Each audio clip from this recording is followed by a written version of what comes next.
Sri Lanka has been reporting a record number of COVID-19 deaths, the highest that has ever been reported in Sri Lanka over the past few days. And of course, it is obvious that the situation in the country is getting more and more dangerous by the day. Amidst all of this, health authorities have of course called for stricter measures on travel restrictions to be imposed in the country. But will tighter travel restrictions be imposed in the country? Very good afternoon. Welcome to Lunchtime News on TV1. We've got the details of these stories and more. But before we take a look at those stories in detail, here are your top stories for this afternoon. Tighten travel restrictions. Association of Medical Specialists caution the government. Plans to provide those on integrated home quarantine with pulse oximeters. Government reduces taxes to avoid milk powder shortage. Government prepares to provide interim solutions to issues of teachers and principals.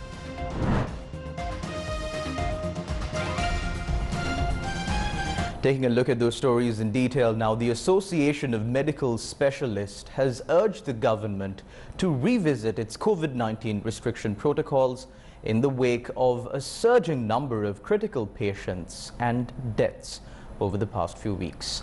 Issuing a press release, the Association of Medical Specialists said the daily death toll is ever increasing and Sri Lanka currently records one of the highest COVID-19 death rates in the world.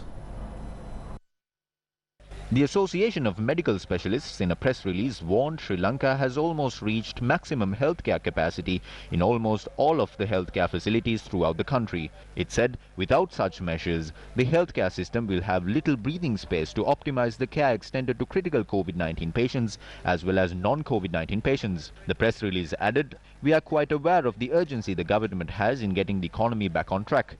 However, disregarding the ground realities will invariably stall economic progress due to surging COVID-19 related mortality and morbidity." The statement said, and I quote, "Even though we have the best vaccination drive in the world at present, we don't expect the current vaccination drive to have an impact on the present wave of the epidemic, which is playing havoc in our country," end quote. The Association of Medical Specialists are of the opinion that much tougher restrictions should be imposed sooner than later, as there is no time left for complacency. The government recently introduced integrated home quarantine measures given the surging number of COVID-19 cases that are reported in the country. The Ministry of Health has directed its focus towards providing pulse oximeters to COVID-19 patients who are under integrated home quarantine. Now, this is to determine the oxygen capacity inside an infected person's body. The Ministry of Health further said that a pilot project of using pulse oximeters was successfully implemented in the Western Province and that they are hoping to expand it across the island. The Ministry of Health has in its possession 1,500 pulse oximeters. The ministry expects to increase the supply of pulse oximeters depending on the requirement in the country. According to Sri Lanka Army spokesperson Brigadier Nilantha Premaratne, the first and the second dose of the Chinese Sinopharm vaccine and the second dose of the AstraZeneca vaccine are being administered to the general public at the Diyata Uyana in Battaramulla today and tomorrow. Adding further, Sri Lanka Army spokesperson said that both the doses of the Sinopharm vaccine and the second dose of the AstraZeneca vaccine are being administered to people above the age of 30 at the Vihara Mahadevi Open Air Theatre in Colombo. Meanwhile, health services have taken steps to set up 300 vaccination centres at many hospitals across the island, making the jab available to the general public.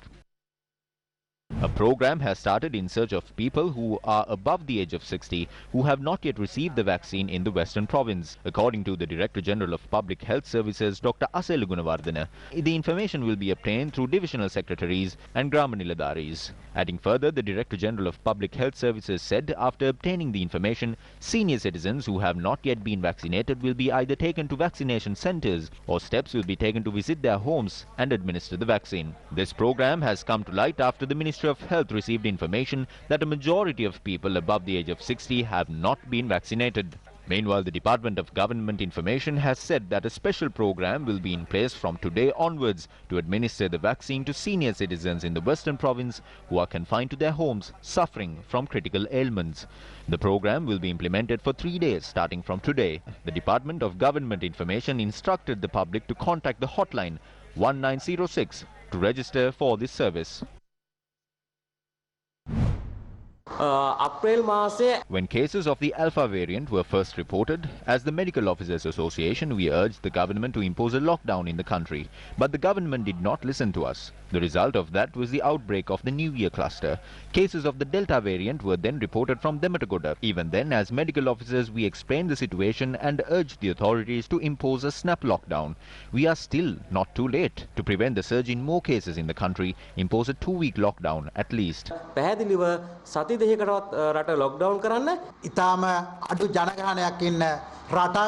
Sri Lanka is a country with a small population. It is regrettable that our authorities have failed to manage the outbreak. The government must take immediate measures to involve Ayurvedic and indigenous medical officers when reaching decisions with the health authorities concerning the prevention of the COVID-19 outbreak.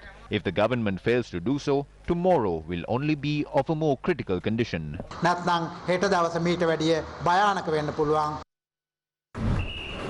A special 2-day operation by the Halyala police was launched in the Halyala town. Our correspondent stated that this operation was launched to find individuals who are breaching the health guidelines in the city. People who are spotted not wearing masks were severely advised by the police.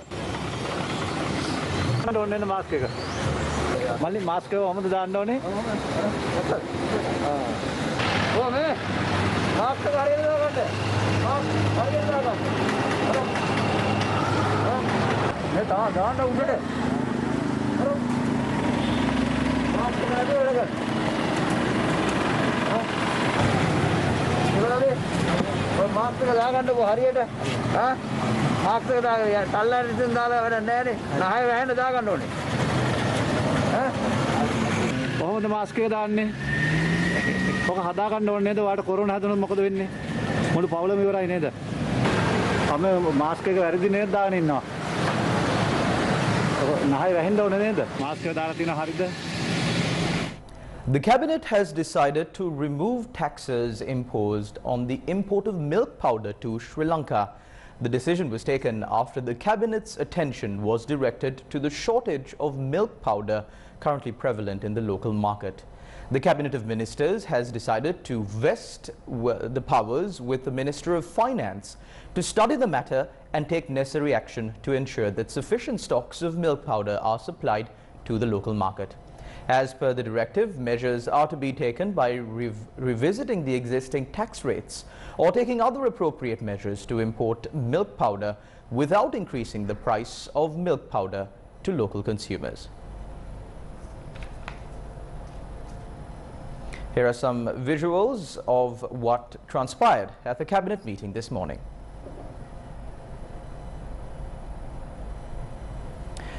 Continuing in local news, people had queued up to purchase gas in many parts of the country today. However, about 2.9 million love gas cylinders were found empty so far. Queues to purchase gas were seen in several parts of the Kurunegala town today. ඔයාකට කන්න විදියක් නෑ gas නෙමෙයි තවට භාෂයක් යනකොට මිනිසුන්ට හාල්ලට එකකුත් නැති වෙනවා මම රාජ්‍ය බැංකුව වැඩ කරු නිලධාරී කොට තවට කණ්ඩක් නැතු වෙනවා හතමාට ආවි අපි ඒ ළඟ මෙහාට විතරයි තියෙන එතනින් ආරි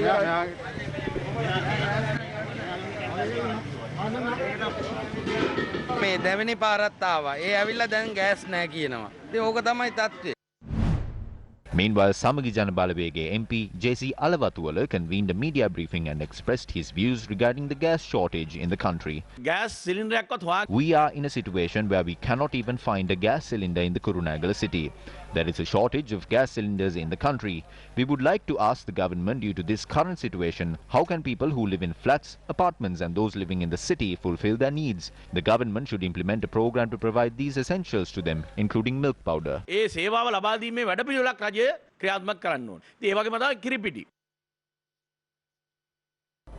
Cabinet spokesperson Minister Keheliya Rambukwella said that the Cabinet will provide an interim solution that would reduce the salary anomalies of teachers and principals.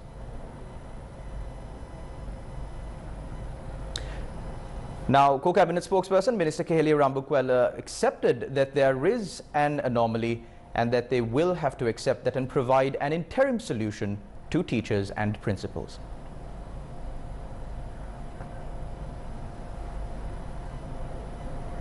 Health officials are of the view that the country must be closed down at least for a small period of time. But the officials are instead planning on issuing a gazette to prevent public gatherings. But health officials are calling for the country to be closed down at least for 2 weeks to control the fast spread of the Delta variant of the virus. Why is the government not paying attention to this matter? If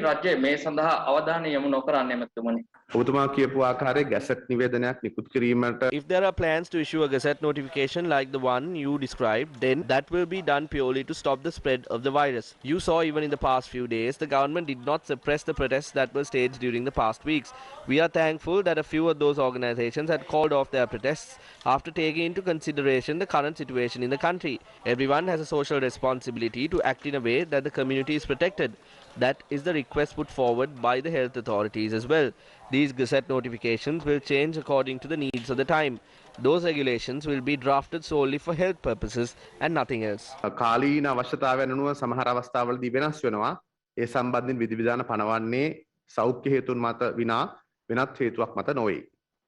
ඒ කියන්නේ ඔබතුමා කියන්නේ මේ අවස්ථාවේදී රට වසා දැමීමට සුදුසු කාලය නෙමෙයි කියන එකද?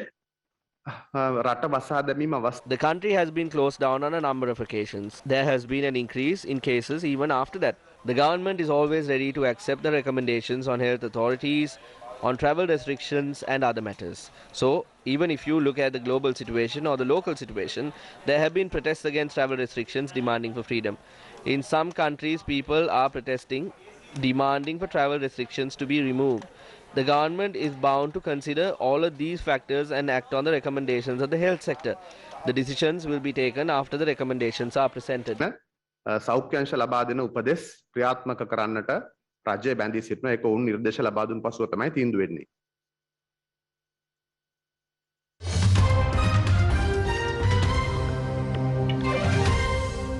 Let's now take a look at some news from overseas. Very much for watching Lunchtime News today, and of course do stay tuned and follow us on our social media platforms for the latest from here at home and across the globe.